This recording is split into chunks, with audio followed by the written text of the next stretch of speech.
Hello everyone, welcome to ICT classes. और दोस्तों, आज के इस क्लास में हम पॉलिटी से रिलेटेड इंपॉर्टेंट क्वेश्चन देखेंगे जो किसी भी गवर्नमेंट एग्जाम में काफ़ी ज़्यादा इंपॉर्टेंट हो सकते हैं और कई बार प्रीवियस एग्जाम में ये कई बार पूछे गए हैं। ये क्वेश्चन आपके लिए काफ़ी ज़्यादा इंपॉर्टेंट हो सकते हैं दोस्तों। तो चलिए स्टार्ट करते हैं आज का ये क्लास। जो आपका पहला सवाल है वो है, भारत के नियंत्रक और महालेखा परीक्षक आमतौर पर रिक्त स्थान के प्राप्तियों और व्यय की लेखा परीक्षा नहीं करते। तो दोस्तों, आपको बताना है कि जो हमारे नियंत्रक और महालेखा परीक्षक होते हैं वो किस चीज़ के किन क्षेत्र में जो आपका व्यय का लेखा परीक्षा होता है वो नहीं करते। तो जो आपका नियंत्रक और महालेखा परीक्षक किसको कहते हैं, ये वही है, कैग है। इसका फुल फॉर्म क्या होता है इंग्लिश में? Controller and auditor general of India. और जो इसका एज क्राइटेरिया होता है ना, वो ड्यूरेशन कितने साल के लिए होता है? 6 साल के लिए होता है जो इसका ऑफिस होता है। और इसके लिए आपका मैक्सिमम एज 65 है, जो पहले कंप्लीट हो जाए 6 साल या 65 ईयर्स जो आपका ऑफिस के लिए ईयर है। और अभी जो करंट में इसके जो जो हमारे केग ऑफिसर है वो कौन है? चेयरमैन राजीव महर्षि जी है, राजीव महर्षि। और ये किस आर्टिकल के तहत है? आर्टिकल 148 के तहत है, आर्टिकल 148 के तहत है। ओके।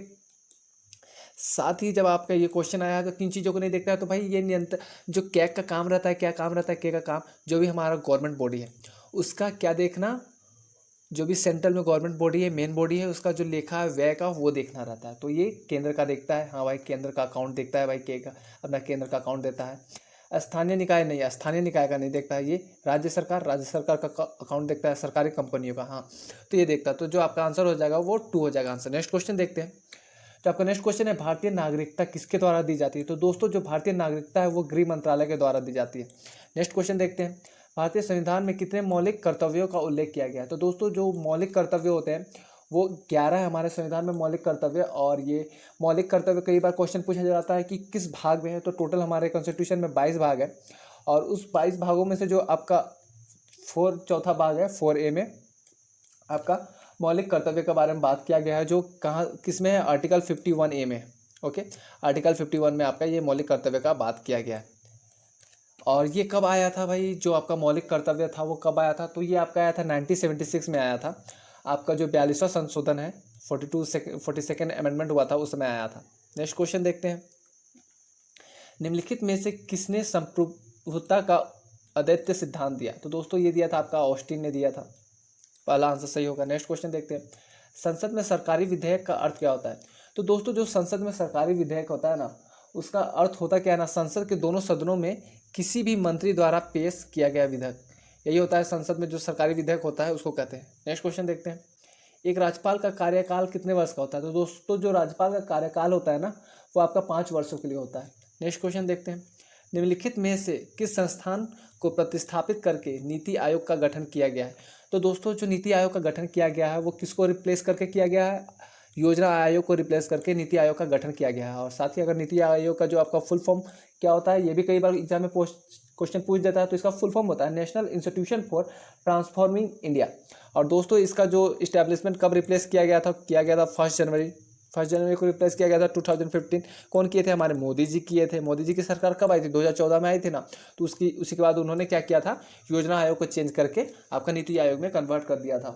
और इसका एम क्या होता है? जो नीति आयोग का एम होता है सस्टेनेबल डेवलपमेंट इसका एम होता है। और साथ ही कई बार क्वेश्चन पूछा जाता है कि जो इसका हेडक्वार्टर कहाँ होता है नीति आयोग का हेडक्वार्टर आपका न्यू दिल्ली में होता है, न्यू दिल्ली में है। और कई बार आपका ये भी क्वेश्चन पूछ दिया जाता है कि जो इसके चेयरमैन कौन होते हैं? तो जो भी हमारे देश के जो प्रधानमंत्री है वही इसके चेयरमैन होते हैं। और कौन है अभी फिलहाल में चेयरमैन? हमारे प्रधानमंत्री मोदी जी। नेक्स्ट क्वेश्चन देखते हैं, भारत के उपराष्ट्रपति बनने के लिए न्यूनतम आयु क्या होती है? तो दोस्तों, जो आपका भारत के राष्ट्रपति बनने के लिए जो न्यूनतम आयु है वो या तो 35 साल होनी चाहिए कंप्लीट, या उससे ज़्यादा होनी चाहिए। नेक्स्ट क्वेश्चन देखते हैं, महात्मा गांधी ने निम्नलिखित में से किसका समर्थन नहीं किया? तो दोस्तों, शराब निषेध का ऐसा कुछ उन्होंने कहा नहीं था। हाँ, भारी उद्योग में उन्होंने कहा था, ग्राम पंचायत नहीं। ये तो चाहते थे कि देश के हर एक तबके में निचले से निचले स्तर में ग्राम पंचायत हो और सभी कोई को न्याय वगैरह जो भी देश के हित से कार्य रिलेटेड होते हैं वो पहुंच सके। फिर श्रम गरिमा, हाँ ये भी था। ये भारी उद्योग, ये आपका आंसर हो जाएगा, उन्होंने इसका समर्थन नहीं किया था। नेक्स्ट क्वेश्चन देखते हैं, भारतीय संविधान में राष्ट्रपति के चुनाव की प्रणाली किस देश से ली गई? तो दोस्तों, जो भारत में जो राष्ट्रपति के चुनाव की जो प्रणाली ली गई है वो आपका आयरलैंड से ली गई है। और साथ ही आयरलैंड से और भी बहुत कुछ लिया गया है, जैसे DPSP राज्य के नीति निर्देशक तत्व, फिर मनोनीत सदस्य जो उस सदन में होते हैं जो राष्ट्रपति के द्वारा होते हैं वो। फिर अगर ब्रिटेन की बात करें तो ब्रिटेन से क्या लिया गया है, संसदीय शासन प्रणाली जो हमारा बाइकैमरलिज्म है, राज्यसभा है, लोकसभा है, ये लिया गया है। फिर विधि निर्माण प्रक्रिया लिया गया है, फिर एकल नागरिकता लिया गया है। ओके, और जो आपका ये भी देख लेते हैं कि जो USA से क्या क्या लिया गया है। तो भाई USA से आपका जैसे राष्ट्रपति का चुनाव कहाँ से लिया गया है, आयरलैंड से। USA से आपका लिया गया है राष्ट्रपति का महाभियोग कैसे होता है, प्रस्तावना जो भारत का प्रस्तावना है संविधान का वो लिया गया है। मौलिक अधिकार USA से लिया गया है। जुडिशियल रिव्यू जो न्यायिक पूर्वालोकन होता है वो भी लिया गया है। न्यायपालिका की शक्ति लिया गया है। फिर सुप्रीम कोर्ट का गठन एवं शक्तियाँ इसे से लिया गया है। फिर उपराष्ट्रपति का पद भी USA से लिया गया है। बात कर लेते हैं ऑस्ट्रेलिया से क्या लिया गया है। तो ऑस्ट्रेलिया से आपका लिया गया है प्रस्तावना की भाषा ली गई है, साथ ही समवर्ती सूची और केंद्र सरकार का संबंध, इन सब चीज़ों से रिलेटेड लिया गया है। नेक्स्ट क्वेश्चन देखते हैं, भारतीय संविधान में कितने मौलिक अधिकारों का उल्लेख किया गया है। तो दोस्तों जो भारत का संविधान उसमें 6 मौलिक अधिकारों का उल्लेख किया गया है। सभी को आप लोग याद कर लीजिएगा, ये काफ़ी इंपॉर्टेंट है। और ये कहाँ किया गया है, भाग 3 में किया गया है। भाग 3 में हमारे देश में कितने भाग है, और आर्टिकल में संविधान में 22 भाग है। उस 22 भाग में से कितना, तीसरा भाग में मौलिक अधिकार है। और ये चीज़ याद रखिए, कई बार ये भी क्वेश्चन आता है कि किस भाग में मौलिक अधिकारों का जिक्र है। तो भाग 3 में आर्टिकल कितना, 12 से 35। ओके, 12 से 35 आर्टिकल में आपका मौलिक अधिकार का वर्णन किया गया है। साथ ही आपका अधिकार कौन कौन है, पहला समानता का अधिकार, स्वतंत्रता का अधिकार, शोषण के विरुद्ध अधिकार, धार्मिक स्वतंत्रता का अधिकार, सांस्कृतिक कार्यक्रमों का अधिकार, फिर संवैधानिक उपचारों का अधिकार, छठा।